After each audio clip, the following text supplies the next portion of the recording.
So stop working on the homework, headphones out, phones and airplane pie, but you are going to want your calculator.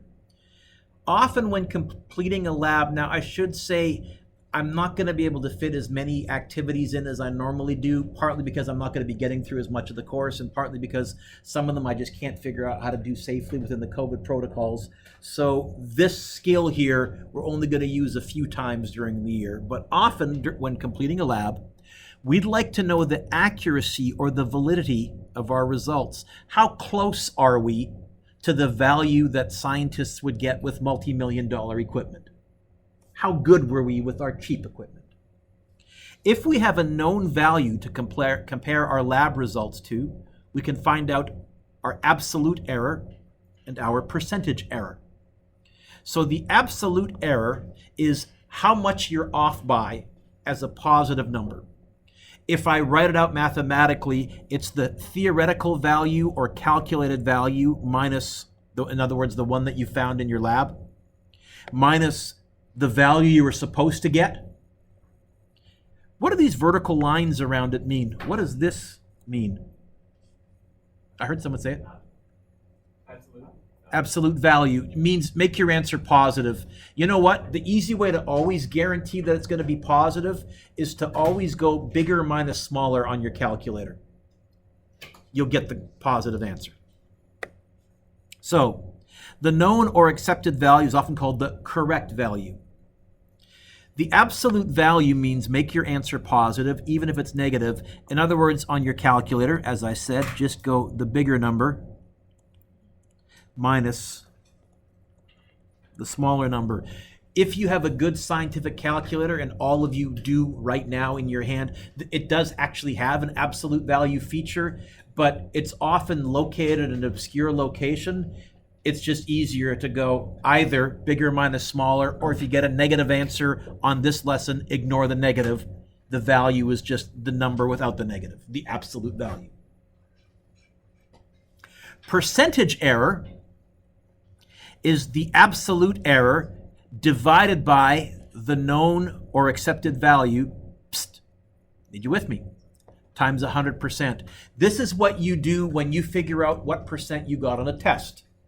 Your theoretical goal was to get, say the test was out of 40, your goal was to get 40, you got 37, you go 37 divided by 40 times 100%. So this skill isn't new, you've been doing it for a long time, we're just giving it science-y terms. It's easier to do an example. Example 1, a police officer uses a radar gun to clock a passing Ferrari at 211 kilometers per hour. But we know from the Ferrari's GPS that the Ferrari was actually going 199 kilometers per hour. The radar gun is flawed. A says, calculate the error in the officer's measurement. First of all, what's the theoretical value? The one that was measured, that was the 211 kilometers per hour. What's the known or correct value? The one that we know is correct? 199 kilometers per hour. Was the error that he was moving his gun? Could be that the gun was calibrated incorrectly. I'm just, honestly, this one, I just made up some numbers. I didn't actually dive into the physics of this. The absolute error would then be absolute value of, well, you know what? Instead of using absolute value, bigger minus smaller. So am I going to go 199 minus 211? No. 211 minus 199, which is what? Should be 12, but double check me. 12?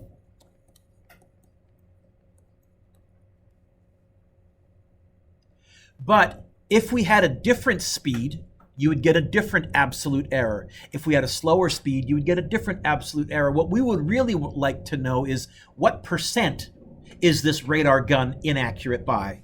So to find the percentage error, my symbol for percentage error is a percentage sign and then ERR for error. There's my abbrev. That's going to be the absolute error, 12, divided by the value that you know that was correct, the test score, which 199, and then times 100 to make it a percent.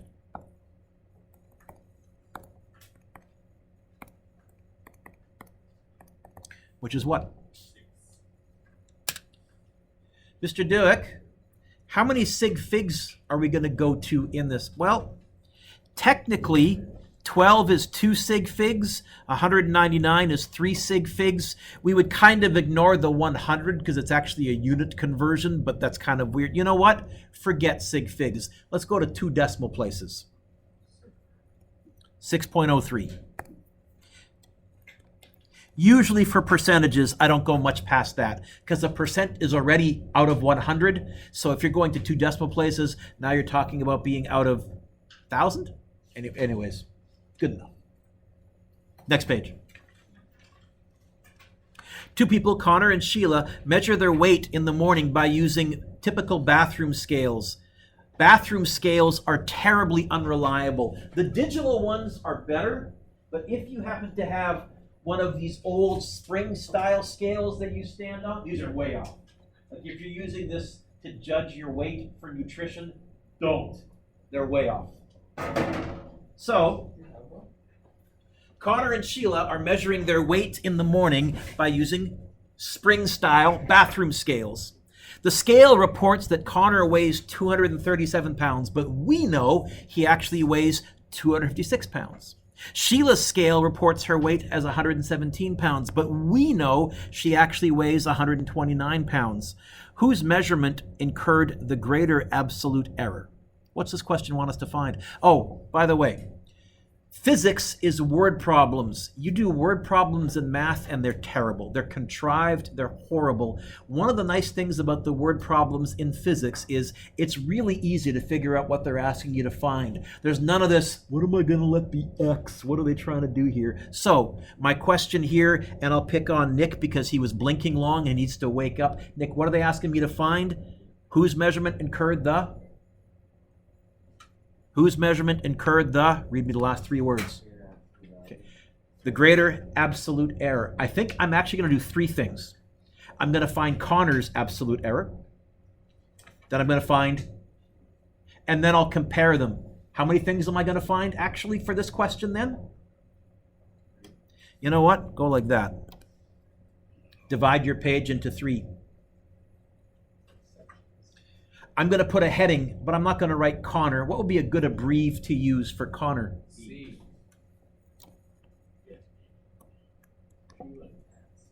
Yes? And I'm going to encourage you, start abbreviating, but also be organized. This is what I mean, but lazy, but organized. Okay? Connor, we're going to go bigger minus smaller. So, Nick, what's the bigger weight that we measured for Connor? Minus 237. What do you get? I should be able to do that in my head. 19, double check me. Yeah, absolutely. Absolutely value. Yes. Yes, 19. What's the abbrev for pounds? LB. Why? There's no L Latin. in pounds. There's no B in pounds. What? You can use LBS, but there's also another one that is sort of taken over because it's shorter. It's an abbrev of an abbrev. You can also write it like that. You all call that hashtag, but 10 years ago, that was the pound key on your phone. If you were listening to old voicemails or hit the pound key to enter a number. So you can write LBS, you can write pounds, or you can use that. I'll use that because it's the shortest. And I'll clue in it's not a hashtag because it's not on a Twitter stream. Let's find Sheila's absolute error. So, Nick, which 2 numbers am I going to go, what minus what to find Sheila's? Yep.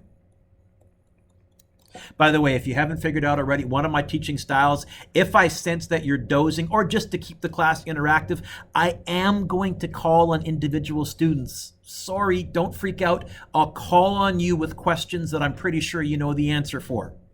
I will never call on you to humiliate you or make you look bad. That is not my style. But I will call on you to help you pay attention. What do you get? 12? Double check me. Yes? Is it 12? Yeah. What are the most accurate scales? The ones for the doctor?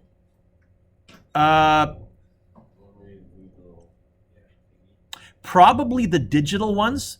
I have a digital one that you'll be using later today that's accurate to 1,000th of a gram. If you blow on it, it will move. Those ones are really expensive though. What you're really asking is, okay, if I have a scale at home, I would buy, because you can get them now for about 25 bucks, I would get a digital bathroom scale to stand on, because those are using electric resistance as a way to figure out your mass. They're not dependent on a physical object. Those springs just wear out. Those ones actually have like, Yeah. that's what I said. So just looking at, first of all, whose measurement incurred the greater absolute error? Finish it off, Nick.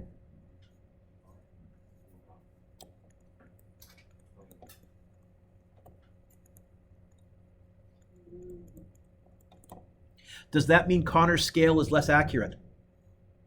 We can't say that yet because we're not comparing the same thing to the same thing.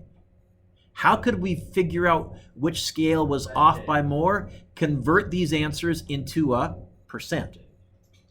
So B says, who's incurred the greater percentage error? Malcolm, we're going to do the same setup. Since they want us to find whose is bigger, I'll bet you we're going to find Connor's percentage error. We're going to find Sheila's percentage error, and then we'll compare them. Malcolm, what would be a good abbrev to use for Connor?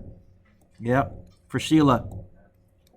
How am I going to find Connor's percentage error? It's the absolute error, 19, divided by the one that I know is correct. Which one is correct? 2, 6. I mean, 2, yeah. And then times by 100 to make it a percentage. And let's say we'll go to 2 decimal places, although technically we should go to 2 sig figs. 19 divided by 256. You get 7.42? Yep. Great way to stay involved in the lesson is to follow along on your calculator. If I sense you're not following along on your calculator, that I will call you on. Because I told you earlier this year, one of the things that drives me cray-cray is when kids have all the right numbers and the wrong answer. It means they didn't practice on their calculator during class when we were doing it all together. You're sitting here anyways. It's an easy way to stay involved, so follow along. 7.42%. Are we going to those 2 decimal places? Yeah, I think that's what I said twice. Hey, let's be nicer. Thank you. Okay, Malcolm, what divided by what for Sheila? 12 divided by 4. Good. Times 100%. 129 is the correct one? Yep. I've scrolled down, so you have the information in front of you. So, even though Connor's scale was off by more pounds, Malcolm, which scale is less accurate? Sheila's. Sheila's.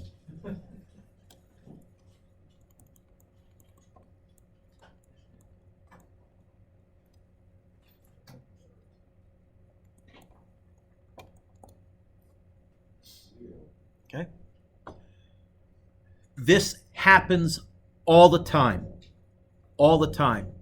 Let me give you an example. If you followed political news, there was some controversy in the U.S. after the November elections, and one of the things people were claiming, a whole bunch of articles were written about 2 states in Michigan that had two ridings in Michigan that had very different results, and how can we get these percentages? And part of the issue was they were comparing these, not these. They had different populations. You can't even start to compare the numbers. But it's not obvious. It's a subtle error. I got a math degree. I'm a math nerd. Why didn't they get somebody who had a math degree figured out? A video was made, and then the person who made that video very eloquently received thousands and thousands of death threats and troll and so made another video gently explaining why they were wrong again, and then internet being what it is, things slowly died off. Yeah. Hey, Mr. Dewick estimates that it will cost him $7,650 to rebuild his porch. The actual cost is $9,800. On your own, calculate the absolute error, calculate the percentage error. I'm going to do it up here. You can look up if you get stuck, but try it on your own.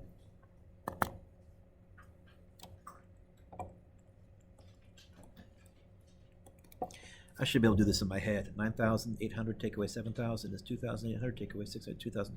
Am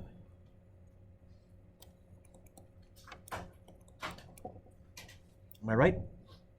Yeah, okay.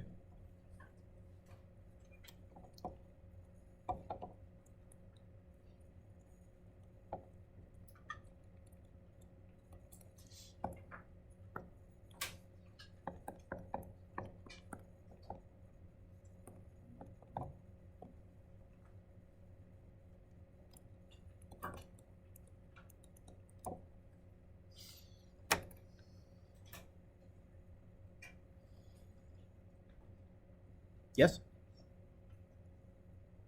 If this was a government project, that would be low.